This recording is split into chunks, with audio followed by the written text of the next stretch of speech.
लेकिन 1905-6 में मुस्लिम लीग का गठन होता है और धीरे धीरे कांग्रेस अपनी तुष्टीकरण की राजनीति के तहत मुस्लिम लीग के दबाव में आती है और 1937 के फैज़पुर अधिवेशन में जवाहरलाल नेहरू कहते हैं भाई मुसलमान इरिटेट हो जाएगा वंदे मातरम पूरा सुनकर, तो इसमें कट लगाओ क्योंकि मुसलमान नाराज ना हो जाए, कुल मिलाकर जिन्ना नाराज ना हो जाए। आज मदनी गाने तैयार नहीं है, बचा हुआ हिस्सा आज इकरा हसन गाने तैयार नहीं है, बचा हुआ हिस्सा आज इमरान मसूद गाने तैयार नहीं है, बचा हुआ हिस्सा आज इमरान प्रतापगढ़ी गाने तैयार नहीं है, तो फिर वंदे मातरम को काटा क्यों? वंदे मातरम सुजलाम सुफलाम मलयज शीतलाम शस्य श्यामलाम मातरम वंदे मातरम शुभ्र ज्योत्सना पुलकित यामिनी फुल्ल कुसुमिता द्रुमदल शोभिनी सुहासिनीम सुमधुर भाषिणी सुखदाम वरदाम मातरम वंदे मातरम, जो कि अखंड भारत का गीत है। हमें खुशी है कि प्रधानमंत्री नरेंद्र मोदी जी ने संसद में कहा कि क्यों इतने हिस्से काटे गए, भारत भी अखंड बनेगा, वंदे मातरम भी अखंड। 1874 को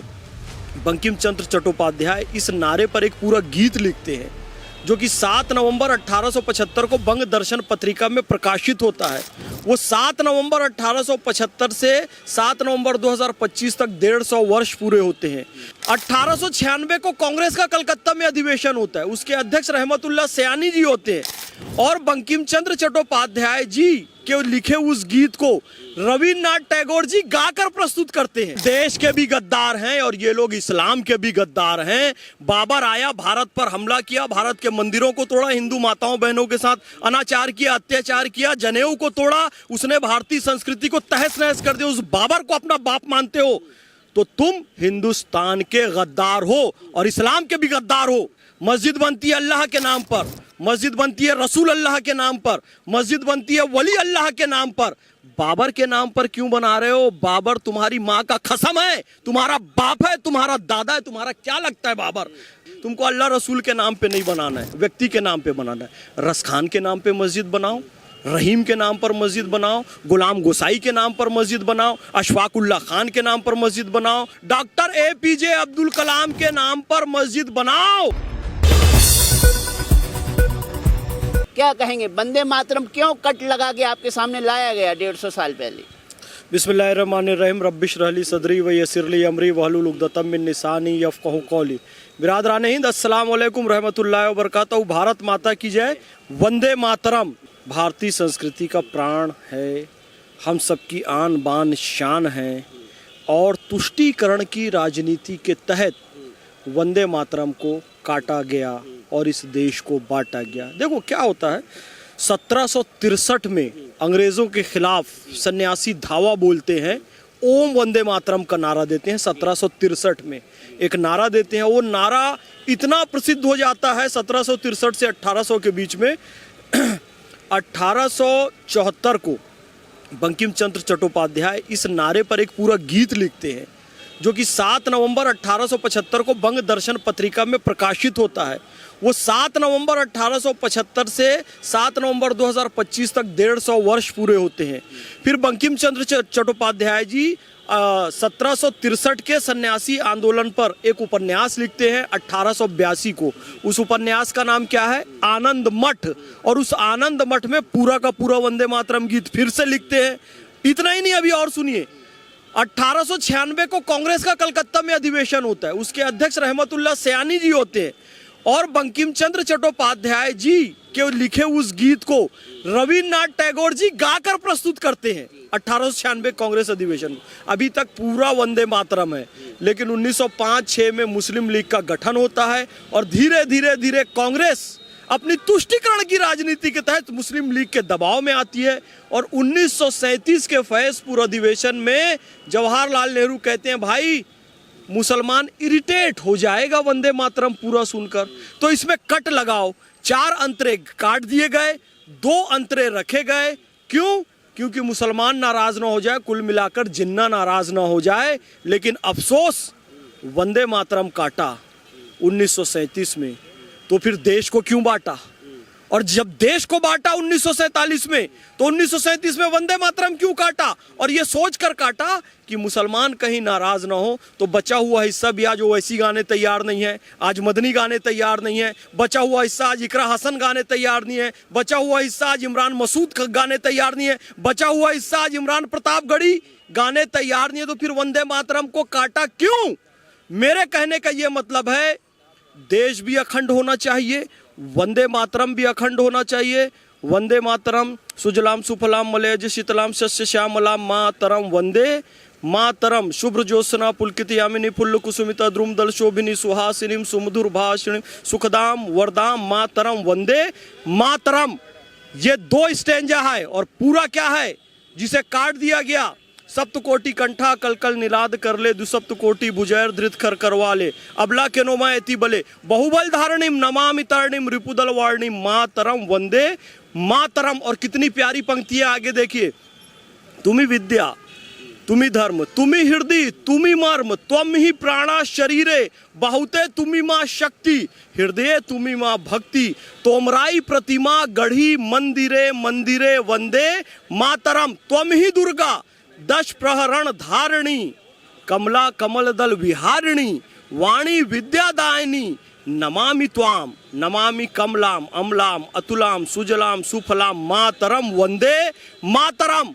श्यामलाम सरलाम सुष्मिताम भूषिताम धरणिम भरणिम मातरम वंदे मातरम। ये अखंड वंदे मातरम है, जो कि अखंड भारत का गीत है। हमें खुशी है कि प्रधानमंत्री नरेंद्र मोदी जी ने संसद में कहा कि क्यों इतने हिस्से काटे गए, भारत भी अखंड बनेगा, वंदे मातरम भी अखंड। इकरा हसन कह रही सारे जहां से अच्छा हिंदुस्तान हमारा, हम गुलगुले हैं इसके, गुलस्ता हमारा। गुलगुले है ना, गुलगुले ही है, बुलबुले नहीं हो सकते।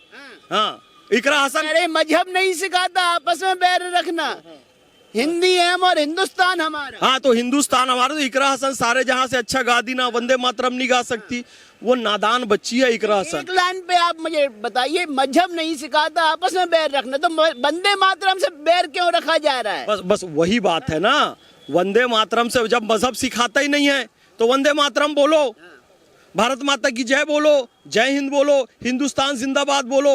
और इकरा हसन एक टेक्निकल बात समझ ले, अगर इस्लाम की इतनी बात करते हो ना, अगर वंदे मातरम गाने से ईमान जाता है, सुनना ध्यान से इकरा हसन, अगर वंदे मातरम गाने से तुम्हारा ईमान जाता है तो जनगणमन गाने से भी जाएगा, भारत भाग्य विधाता ये कहने से भी ईमान चला जाएगा, और सारे जहां से अच्छा हिंदुस्तान हमारा ये कहने से भी ईमान चला जाएगा। क्यों? क्योंकि कुरान शरीफ तो कहता है अल्हम्दुलिल्लाह रब्बिल आलमीन, सारी तारीफ अल्लाह के लिए जो सारे आलम का रब है। तो सबसे अच्छा कौन हुआ? अल्लाह हुआ। और इस गीत में क्या है इकबाल के, सारे जहां से अच्छा हिंदुस्तान हमारा, तो वो भी मत गाओ। अगर कट्टरपंथ की ओर आओगे ना तो सारे जहां से अच्छा भी नहीं गा सकते, जनगणमन भी नहीं गा सकते, वंदे मातरम भी नहीं गा सकते। रिंकेश भाई के घर कोई हिंदू आकर होली दिवाली की मिठाई भी नहीं खाएगा, होली का रंग भी नहीं लगवाएगा, जय जिनेंद्र भी नहीं बोलेगा, किसी हिंदू को गले भी नहीं लगाएगा, किसी हिंदू का पानी भी नहीं पिएगा। ये जो एक मौलाना कोई नौमानी थे ना, वो पानी पी लिए हिंदू का, उसको दलित बोल के नहीं, उसको दलित बोल के पानी भी पिया, तो उसको दलित बोल के ही पिया, उससे भी ईमान चला गया। अगर ईमान वंदे मातरम से जाता है तो मूर्ति में चढ़ा हुआ पानी पीने से भी ईमान तुम्हारा चला जाएगा, और होली की और दिवाली की मिठाई और रंग से भी, अबे तुम्हारा भारत में ही रहने से ईमान चला जाएगा, क्योंकि हिंदू बहुसंख्यक। खान जी, वो कौन से ईमान वाले मुस्लिम थे जो नबी को छोड़ के बाबर के सामने 500 साल सिर झुका दी? अगर नबी से बड़ा कुछ था ही नहीं तो फिर बाबर के सामने सिर ये लोग देश के भी गद्दार हैं और ये लोग इस्लाम के भी गद्दार हैं। बाबर आया, भारत पर हमला किया, भारत के मंदिरों को तोड़ा, हिंदू माताओं बहनों के साथ अनाचार किया, अत्याचार किया, जनेऊ को तोड़ा, उसने भारतीय संस्कृति को तहस नहस कर दिया। उस बाबर को अपना बाप मानते हो तो तुम हिंदुस्तान के गद्दार हो और इस्लाम के भी गद्दार हो। मस्जिद बनती है अल्लाह के नाम पर, अल्लाह का नाम रहीम है, करीम है, रज़्ज़ाक है, रहमान है। मस्जिद बनती है अल्लाह के नाम पर, मस्जिद बनती है रसूल अल्लाह के नाम पर, मस्जिद बनती है वली अल्लाह के नाम पर। बाबर के नाम पर क्यों बना रहे हो? बाबर तुम्हारी माँ का खसम है, तुम्हारा बाप है, तुम्हारा दादा है, तुम्हारा क्या लगता है बाबर? माफी चाहूंगा, अल्लाह रसूल से ऊपर तुमने बाबर को कर दिया, शर्म से डूब मरो। ना तुम हिंदुस्तानी हो, ना तुम मुसलमान हो, तुमको तो देश की नागरिकता भी छीन लेनी चाहिए और इस्लाम से भी तुम खारिज हो गए कि तुम बाबर के नाम पर मस्जिद बनाना चाहते हो। चलो ठीक है, किसी व्यक्ति के नाम पर ही बनाना है, तुमको अल्लाह रसूल के नाम पे नहीं बनाना है, व्यक्ति के नाम पे बनाना है। रस खान के नाम पे मस्जिद बनाओ, रहीम के नाम पर मस्जिद बनाओ, गुलाम गोसाई के नाम पर मस्जिद बनाओ, अशफाकुल्ला खान के नाम पर मस्जिद बनाओ, हवलदार अब्दुल हमीद के नाम पर मस्जिद बनाओ, उस्ताद बिस्मिल्लाह खान साहब के नाम पर मस्जिद बनाओ, डॉक्टर APJ अब्दुल कलाम के नाम पर मस्जिद बनाओ। बाबर क्या लगता है तुम्हारा, क्या संबंध है बाबर से तुम्हारा? अरे लगता तो जिन्ना भी नहीं था ना, लेकिन जिन्ना को अभी भी मान रहे हैं ना कट्टरपंथी।